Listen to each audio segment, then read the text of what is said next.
Medical admission টেস্টের সময় নিজের পড়া বাদ দিয়ে মানে কয়টা কোচিং এ পড়বো, কয়টা টিচারের কাছে পড়বো, এই ধরনের হাজারটা কোয়েশ্চেন অ্যারাইজ করে এবং এই ওভার থিঙ্কিং গুলোর কারণে অ্যাকচুয়াল যে পড়ালেখাটা সেটা আমরা করতে পারি না। তো সবচেয়ে বেশি আজ করা কোয়েশ্চেন গুলোর মধ্যে একটা হচ্ছে মেডিকেল অ্যাডমিশন টেস্টের সময় তুমি হোম টিউটর রাখবা কিনা। এখন এই হোম টিউটর রাখা নিয়ে বেশ কিছু কথাবার্তা দরকার, কারণ হোম টিউটর কিছু ক্ষেত্রে অনেক অনেক ইফেক্টিভ আর কিছু ক্ষেত্রে 0% ইফেক্টিভ, যেটা তোমার টাইম এনার্জি সবকিছু নষ্ট করে। তো একটু দেখে নেই যে তোমার কোন ক্যারেক্টারিস্টিক গুলোর সাথে এই পয়েন্ট গুলো যাচ্ছে।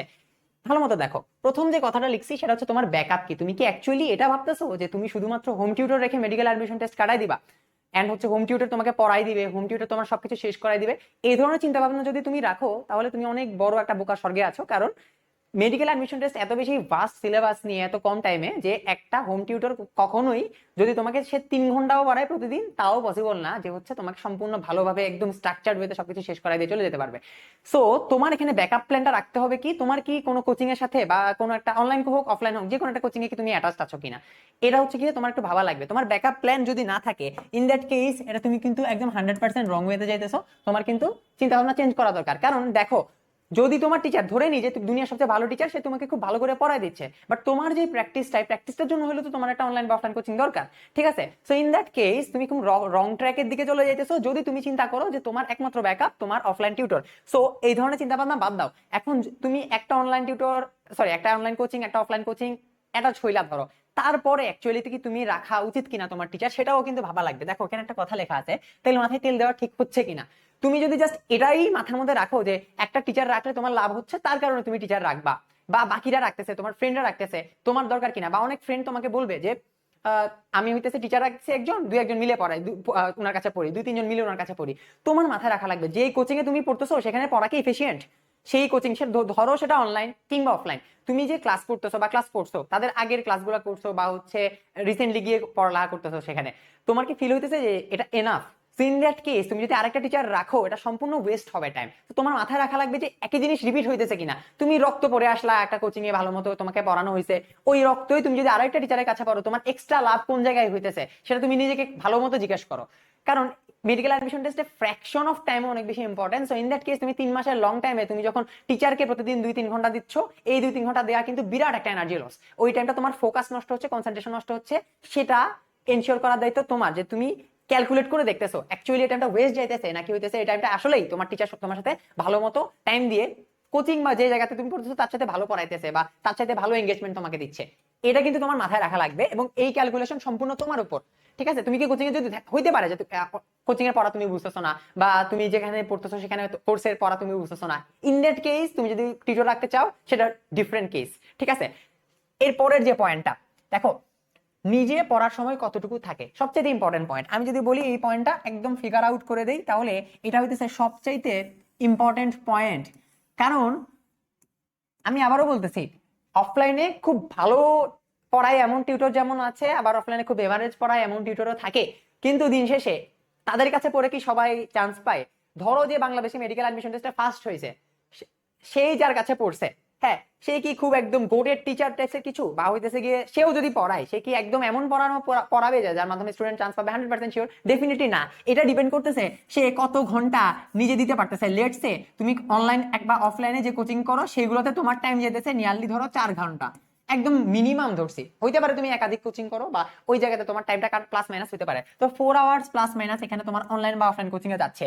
তোমার যে টিচার আসে, আসা যাওয়া থেকে শুরু করে সবকিছুতে তোমার ভালো একটা টাইম যায়। ধরে নিলাম সেটা 3 আওয়ার্স। ঠিক আছে, ধরে নিলাম সেটা 3 আওয়ার্স।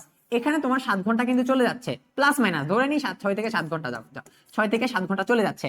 এখন দিনে একটা স্টুডেন্ট মেডিকেল অ্যাডমিশন টেস্টের সময় এভারেজ কত ঘন্টা পড়ালেখা করতে পারে? 24 ঘন্টাতে সে পড়ে না, 6 ঘন্টাতে সে ঘুমায়, তার কাজ আছে, খাওয়া দাওয়া আছে, সবকিছু মিলে যদি তুমি কাট করো, সো ইন দ্যাট কেস একটা স্টুডেন্ট হাইয়েস্ট ধরো 10 থেকে 12 ঘন্টা, ধরলাম 12 ঘন্টা একদম এফোর্ট দিয়ে ফেলতেছে, ইন দ্যাট কেস সে 12 ঘন্টা পড়ালেখা করবে। 12 ঘন্টা থেকে 7 ঘন্টা, যদি 6 থেকে 7 ঘন্টা সে পড়তে কাটাইতেছে, এটা কিন্তু মাথায় রাখবা। সে কিন্তু 6 থেকে 7 ঘন্টা যে টাইমটা সেটা জাস্ট নিচ্ছে, ইনপুট নিচ্ছে, তার মানে সে কিন্তু অ্যাক্টিভলি পড়ালেখা করতেছে না। এই জায়গায় অ্যাক্টিভ এন্ড প্যাসিভ পড়ালেখা কিন্তু খুব বেশি ডিফারেন্ট। তোমাকে আমি যদি এখন একটা জিনিস বুঝাই, তুমি নিজে একবার যদি না পড়ো, ইন দ্যাট কেস কিন্তু সেটা লস হইতেছে। ঠিক আছে, সেটা কিন্তু কি হয়, 100% এফিসিয়েন্ট হয় না। তুমি যখন ফিজিক্সে দেখো যে একটা ইনপুট আর আউটপুটের রেশিও ঠিক থাকে না, সো ইন দ্যাট কেস মেশিনের কিন্তু ফল্ট থাকে, তো তোমার এখানে ফল্ট তৈরি হয়ে যেতেছে, এরর তৈরি হইতেছে, ঠিক আছে। কার্য ক্ষমতা কতটুকু, কার্য দক্ষতা কতটুকু সেটা তোমার উপর ডিপেন্ড করতেছে। সো তুমি যদি এখানে 6 থেকে 7 ঘন্টা তুমি জাস্ট হচ্ছে ইনপুট নিতে দাও, তো তোমার কত ঘন্টা নিজে পড়ার থাকে? 5 থেকে 6 ঘন্টা ধরলাম। এই 5 থেকে 6 ঘন্টা অ্যাকচুয়ালি কি তোমার জন্য এনাফ কিনা, সেটা হইতেছে কি সবচেয়ে বড় প্রশ্ন। আরেকটা কথা, এখানে তোমার যে টিচার তোমাকে পড়াচ্ছে সে কি ব্যালেন্স করে পড়াইতে পারতেছে কিনা, that's a different case and important one. এই দেখো, ব্যালেন্সের একটা স্টেট কথাবার্তা লিখছি আমি। ব্যালেন্স মানে কি, তুমি তুমি ধরো তোমার কোচিং এ কালকে এক্সাম কেমিস্ট্রি, তোমার টিচার তোমাকে এসে পড়ানো শুরু করছে biology, so in that case এখানে কিন্তু একটা আনপ্যারালাল জিনিস তৈরি হবে, এটা কিন্তু তোমার কিন্তু প্রবলেম ক্রিয়েট করতে পারে। তোমার টিচার যদি ওই রকম আন্ডারস্ট্যান্ডিং না হয় যে হইতেছে গিয়ে তোমার কোচিং এর রুটিনের সাথে যাচ্ছে না, তখন কিন্তু তুমি প্রবলেমে পড়বে। কারণ কোচিং তো বাদ দিতে পারতেছো না, কোচিং তো তোমার দরকারই। আমি প্রথমেই বলছি, একদম ক্লিয়ার কাট বলছি, কোচিং দরকার। কোচিং তোমার এক্সাম দেওয়ার জন্য হলো দরকার, প্র্যাকটিসের জন্য হলো দরকার, ফ্লোতে যাওয়ার জন্য হলো দরকার, রুটিন একটা তোমাকে দিচ্ছে ওটার জন্য হলো দরকার। সো ইন দ্যাট কেস ওটা আলাদা কেস, ওটা আলাদা ভিডিও যে কোচিং আসলে কতটুকু ইফেক্টিভ। বাট এই যে ব্যালেন্স করার যে ব্যাপারটা বলছি, তুমি যদি ব্যালেন্সের স্টেটে যাইতে না পারো তোমার টিচারের সাথে, প্রথম জিনিস যখন স্যার আমার হচ্ছে একটু প্যারা হবে যদি আপনি আলাদা পড়ান আর কোচিং এর পড়া আলাদা যায়, সো ইন দ্যাট কেস তোমার কিন্তু টিচার ইফেক্টিভ হবে না। কারণ আবারও বলতেছি, এই দেখো তখন আবারও তোমার 5 থেকে 6 ঘন্টা পড়ার থাকবে, তুমি 5 থেকে 6 ঘন্টার মধ্যে কিছুদিন টিচারের পড়া পড়বা, ঠিক আছে, ওই যে টিচার যা পড়াই দিতেছে তাই পড়বা, কিছুক্ষণ কোচিং এর পড়া পড়বা, তোমার যে গ্যাপ থাকবে সেটা তুমি কখন পড়বা, ঠিক না? কোচিং এর এক্সামের জন্য পড়বা, টিচারের জন্য আলাদা পড়বা, আলাদা আলাদা পড়তে কি সমস্যা? তো সিঙ্ক যদি করে সো ইন দ্যাট কেস পড়া কিন্তু সহজ হবে, পড়া কিন্তু ইফেক্টিভ হবে। কিন্তু যদি সিঙ্ক না করে, টিচার যাইতেছে একদিকে, তুমি তোমার কোচিং যাইতেছে একদিকে, তুমি কোন দিকে যাবা? তখন কিন্তু একটা ঝামেলা হয়ে যাবে। এই কন্ট্রাডিকশন যদি আসে সো ইন দ্যাট কেস টিচারের দরকার নাই। হ্যাঁ, এটা কিন্তু মাথায় রাখবা। সো এই যে 5 থেকে 6 ঘন্টা, আবারও বলতেছি এটাই সবচেয়ে বেশি ইম্পর্টেন্ট। তোমার এই 6 থেকে 7 ঘন্টা কোনোভাবে ইম্পর্টেন্ট না।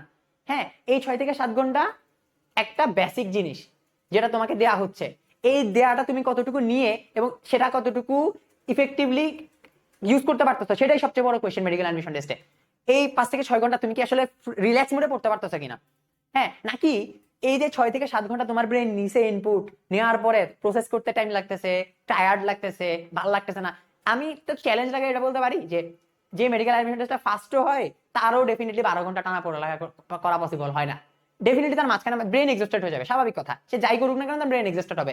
এই যে এক্সস্টেড হচ্ছে, এটা কিন্তু তোমার সবচেয়ে বড় ডিমেরিট পয়েন্ট। তো কতটুকু তুমি নিতে পারবা সেটা তোমার উপর। এই 5 থেকে 6 ঘন্টাকে কি তুমি বাড়াইতে চাও 2 ঘন্টা কোচিং এ ভাইয়া থেকে, কোচিং বলতেছি হোম টিউটর থেকে মাইনাস করে, আপ টু ইউ, ঠিক আছে। So calculation is very much important, এবং এই ক্যালকুলেশন তুমি কিভাবে নিতেছো একটু ঠান্ডা মাথায় নিবা। হ্যাঁ, এখানে ইমোশন যাতে কাজ না করে, যাতে আমার অমুক ফ্রেন্ড তো টিজর নিয়ে অনেক বড় কাবিল হয়ে যেতেছে, আমি তার সাথে যোগ দেই, এগুলো মাথায় আনলে সমস্যা, ঠিক আছে। সো এগুলো মাথায় আনা যাবে না যে আরেকজন কি করতেছে না করতেছে, এটা বাদ, আমরা নিজের ক্যালকুলেশন নিজে করব। পরের কোয়েশ্চেন, স্পেসিফিক টপিক বা সাবজেক্টের জন্য একটা টিচার দরকার কিনা, খুবই ইম্পর্টেন্ট পয়েন্ট এটা। দেখো, ধরো তুমি একটা কোচিং এ পড়তেছো, কোচিং এ তোমার সুন্দর মতো কেমিস্ট্রি বায়োলজি সব সুন্দর মতো পড়াই দিতেছে। ধরো জিকে এইটা হচ্ছে তুমি এখানে পারতেছো না কোনোভাবে, ধরো জিকে তোমাকে পড়াইতেছে উইকে একদিন, বা ধরো জিকে তুমি হচ্ছে কোনোভাবে মানে কি পাইতেছো না, নিজের উপর ট্রাস্ট পাইতেছো না যে শেষ হবে। সো ইন দ্যাট কেস তোমার যদি ওই টপিকে প্রবলেম থাকে, সাবজেক্টে প্রবলেম, ধরো জিকে আর ইংলিশ দুটাতে problem, so in that case তুমি হোম টিউটর রাখতে পারো। আবার ধরো তোমার বায়োলজি যে কোচিং এ তুমি পড়তেছো বায়োলজি ভালো লাগতেছে না, তুমি বায়োলজির জন্য একটা হোম টিউটর রাখতে পারো। যে সাবজেক্টে তোমার মনে হচ্ছে একটু টাইম বেশি দেওয়া উচিত, কি দেওয়া উচিত, বেশি টাইম দেওয়া উচিত, মানে টাইম একটু বাড়াবা তুমি। এখানে যদি তোমার টাইম একটু বাড়ানো উচিত, বেশি টাইম নিয়ে পড়তে চাইতেছো বা তুমি বুঝতেছো না, ঠিক আছে, বুঝতেছো না, হ্যাঁ, বুঝার সমস্যা, সো ইন দ্যাট কেস এই দুইটা কেসে, বা হচ্ছে ধরো তোমার সাথে কোচিং এর কন্ট্রাডিকশন হইতেছে, এই জায়গায় কোচিং খুব ফাস্ট পড়াইতেছে, স্লো পড়াইতেছে, whatever it is, problem হচ্ছে কোন সাবজেক্টে তুমি ওই সাবজেক্টের জন্য টিচার রাখতে পারো। হ্যাঁ, তুমি এখন একটা টিচারকে যদি এই বার্ডেন দাও যে ভাই আমাকে আপনি 3 মাসে সুন্দর মতো পুরো মেডিকেল অ্যাডমিশন টেস্টের সিলেবাস শেষ করাই দেন, পারবে না সে সুন্দর মতো শেষ করাইতে। তুমি যদি একটা টিচারকে বলো যে ভাই আমাকে শুধু কেমিস্ট্রিটা শেষ করাই দেন, সে সুন্দর মতো কেমিস্ট্রি শেষ করে দিতে পারবে। সো এটা হচ্ছে গিয়ে পয়েন্ট। এতক্ষণ যা বলছি সবগুলো ডিমেরিট পয়েন্ট, যে কেন তুমি টিচার নিবা না। এখন বলতেছে তুমি হোম টিউটর কেন দরকার, এটা দেখো, যে তুই স্পেসিফিক সাবজেক্টের প্রবলেম হয়, স্পেসিফিক সাবজেক্টের জন্য টিচার রাখবা, একটা জিনিস। 2 নম্বর জিনিস হচ্ছে টপিকের কথা বলছি। ধরো তোমার কেমিস্ট্রিও বুঝতেছো তুমি ভালো, কিন্তু তোমার কোচিং এ তোমার অর্গানিক কেমিস্ট্রি ভালো মতো পড়ায় নেই, অথবা তুমি মিস করে গেছো। দুইটা জিনিস হইতে পারে। হ্যাঁ, যে ধরো ভালো পড়াই নাই, ভালো পড়াই নাই, অথবা ফাস্ট পড়াইছে, অথবা তুমি মিস করে গেছো, হ্যাঁ, মিস করে গেছো। এই সব পয়েন্টের জন্য কিন্তু একটা পয়েন্ট অ্যাপ্লিকেবল, তুমি সুন্দর মতো ওই টপিকের জন্য একটা টিচার রাখো। পসিবল, তুমি জাস্ট 1 মাস পড়বা, 1 উইক 2 উইক 3 উইক পড়বা, 1 মাসে পড়বা। ধরো অর্গানিক কেমিস্ট্রি মিস করে গেছো, অর্গানিক কেমিস্ট্রি বলবো যে আমাকে ভাইয়া শেষ করে দেন 1 মাসে, দ্যাটস ইট। এতটুকু বার্ডেন কিন্তু বার্ডেন না। তুমি হইতেছে টিচারের কাছে ধরো 1 মাস পড়লা, একটা স্কেডিউলে পড়লা, তোমার সুন্দর মতো অর্গানিক কেমিস্ট্রিও শেষ, এখন তুমি সুন্দর মতো বাকি সাবজেক্টগুলোতে ফোকাস করতে পারতেছো। সো তোমার স্ট্রেস কিন্তু কমতেছে এখানে। তুমি যদি ফিল্টার আউট করে দাও হোম টিউটরের কাজগুলা, তখন কিন্তু কাজগুলো কমে যায়, তখন কিন্তু টিচারের বার্ডেনও কমে, তোমার বার্ডেনও কমবে।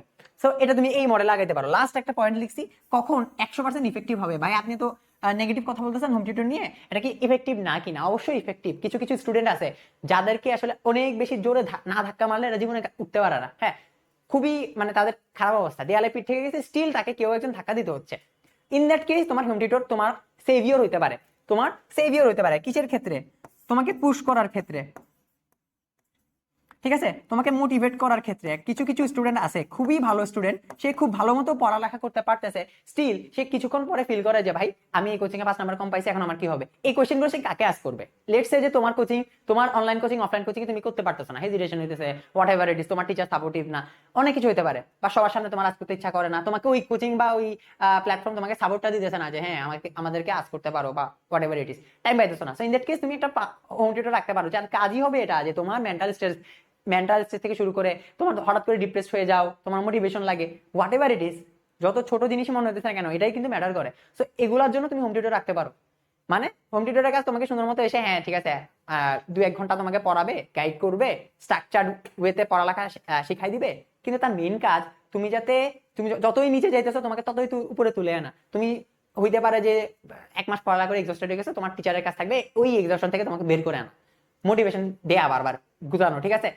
এগুলো কিন্তু ইম্পর্টেন্ট, এরা তুমি যতই খাও মনে করো না কেন খুব বেশি ইম্পর্টেন্ট। সো তোমার যদি ফিল হয় যে তোমার পুশ করার জন্য, তোমাকে মোটিভেট করার জন্য তোমার আসলেই টিউটর দরকার, তো ইন দ্যাট কেস তুমি এটা রাখতে পারো, হ্যাঁ, সমস্যা নাই, এটা কিন্তু অনেক বেশি ইফেক্টিভ। এটা কিন্তু যারা হচ্ছে মেডিকেল অ্যাডমিশন টিউটর থাকে তাদের একটা বিরাট দায়িত্ব থাকে তার স্টুডেন্ট যাতে রং ট্র্যাকে না যায়। অনেক কোয়েশ্চেন আছে, ধরো তুমি ডিরেক্টলি তোমার টিচারে বলতে পারবা যে ভাই আমি কোন কোচিং এ পড়বো, তুমি কোন অনলাইন কোচিং এ পড়বা, কোন অফলাইন কোচিং এ পড়বা, সরাসরি আজ করতে পারবা এই স্যার কি ভালো কিনা, এখানে আমি এখন আটকাই গেছি, আমি এতটুকু টপিক আমি কি করব, কোন ক্লাস করা বেটার।